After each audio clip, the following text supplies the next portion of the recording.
Hey everyone, and welcome to the History of Rock.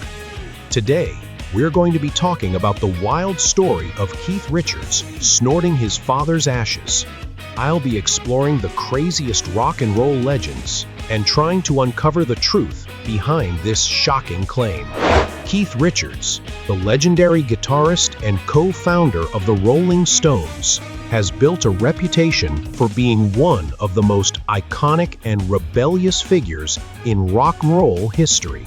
And rightfully so. He's lived a life full of excess, debauchery, and controversy.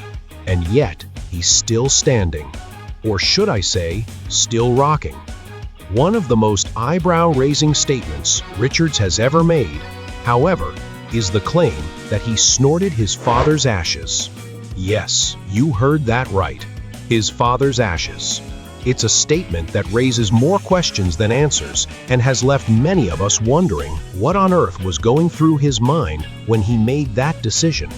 Understanding the context and implications of Richards' comment is a challenge in itself, as it's hard to separate the truth from the myth, the persona from the person.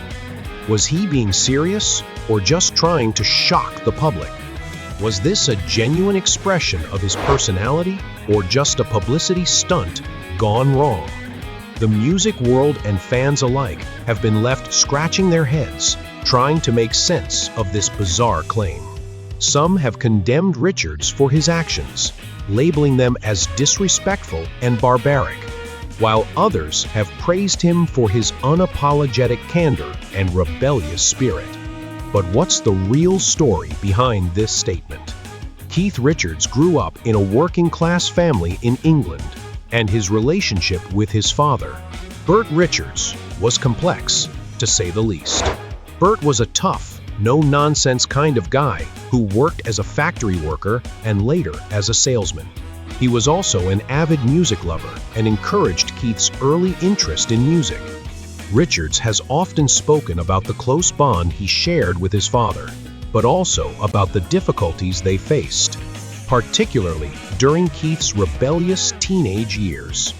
The rock and roll culture of the 1960s and 1970s, which Richards was a part of, often glorified excess and outrageous behavior. It was an era of free love, drug experimentation, and pushing boundaries. Richards, along with his bandmates in the Rolling Stones, was at the forefront of this movement, and their music and lifestyles reflected that. In this world of rock and roll excess, it's not entirely surprising that Richards would make a statement like he did. But what's fascinating is the why behind it. Was it a way of coping with his grief and loss, or was it just another way of thumbing his nose at convention and societal norms? Richards has explained that he snorted his father's ashes as a way of keeping him close, of connecting with him on a deeper level. It's a bizarre rationalization, to say the least, but it's also a testament to Richards' unconventional approach to life and death. He's a man who's always lived life on his own terms, and this statement is just another example of that. So, what can we take away from Richards' shocking claim? Is it a reflection of his twisted sense of humor, his rebellious spirit, or something deeper? Perhaps it's all of the above. One thing is for certain though, Keith Richards will always be remembered for his outrageous antics. And snorting his father's ashes is just one of the many crazy stories that have contributed to his legend. Thanks for joining me on this wild ride, guys.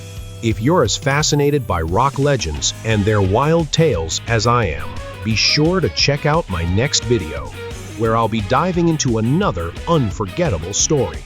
Leave a comment below and let me know what you think about Keith Richards' claim. Do you think he was being serious? Or was it just a publicity stunt?